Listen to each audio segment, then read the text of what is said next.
Tribunal aplika prizaun tinan tolo arguidu DCB, no husu arguidu atu devolve osan rihun tolo nulo resin nebe simu ona husi Estadu.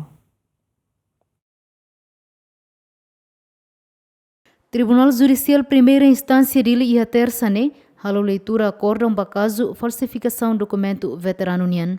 Tuira acusação nebe iha arguidu simu ona osan hahu husi tinan rihun rua sanlu resin tolu to tinan rihun rua sanlu resin sia hamutuk rihun tolu nulu resin. Iha leitura acordam de tribunal aplica prisão tinan tolu no suspende tinan hat ba arguidu CDB no husu arguidu atu devolve osan nebe simu ona ba Estadu. Tribunal for prazo tinan ida ba arguidu hodi devolve osan, tamba facto provado katak arguidu DCB mak falsifica documento veterano nian hodi hetan pensaun husi martir mauleto nebe hanesan arguidu niateum.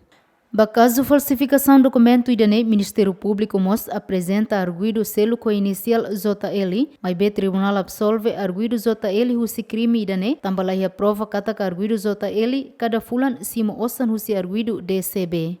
Foi em tribunal halo leitura, arguido DCB declara katak, la simu decisão husi tribunal, nebe hatete atu devolve osan rihun tolu nulu resin e tinan ida nialaran, nune tribunal husu ba arguido atu coalia ho defesa, e haloron tolu nulu nialaran atu halo recurso.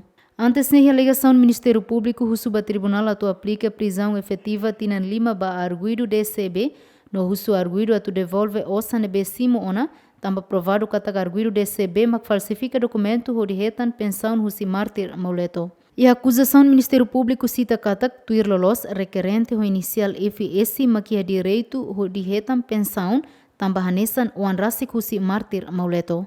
Santina de Jesus, Jacinto Fuca, Gemen.